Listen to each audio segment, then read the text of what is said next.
What is the difference between Sadaqa and Zakat? By definition, Zakat means to purify, to increase. It means goodness, it means blessing.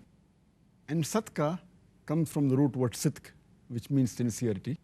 So it is the sincerity and faith of Allah Subhanahu wa ta'ala. Zakat, by definition, according to Islamic Shariah, is an obligatory charity which every Muslim who owns more than the Nisaab level of surplus wealth, if he has it with him for a year's period, he has to give 2.5% on it every year. As far as Sadqa is concerned, it is an optional charity. Zakat is also worship of Allah, obeying the command of Allah Subhanahu wa ta'ala. Sadqa is also worship of Allah, it's obeying Allah, but it is voluntary. The major differences between Zakat and Sadqa is that there are certain conditions required. For Zakat, number one, it is given on certain goods. For example, gold, silver, ornaments containing gold or silver, merchandise.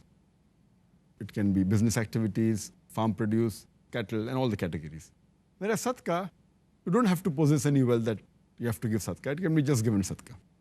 Point number two, in Zakat, these properties and surplus wealth should be with you for 1 full year, then you have to give Zakat. Sadqa, there is no necessity of any particular wealth being with you for such and such a period. You can just give it without any time period. Point number three, you should have a Nisaab level of these wealth.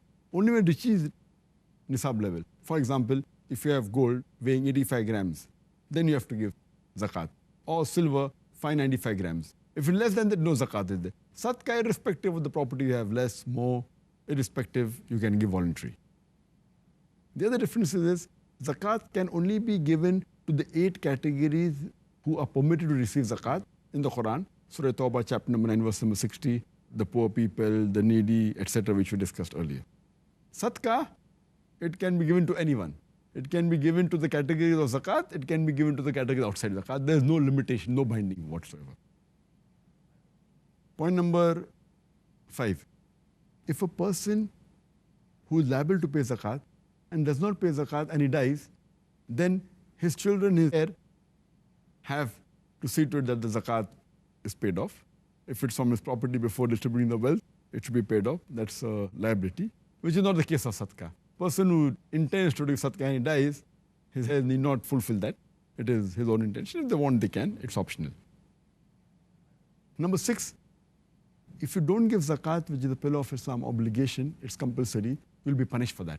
As Allah says in Surah Tawbah, chapter 9, verse number 34-35, you'll be branded with the fire from hell, with that gold on which you haven't paid Zakat, which is not the case in Sadqa.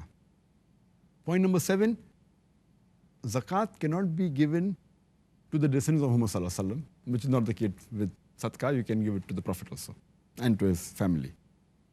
Point number 8, you cannot give Zakat to the dependents.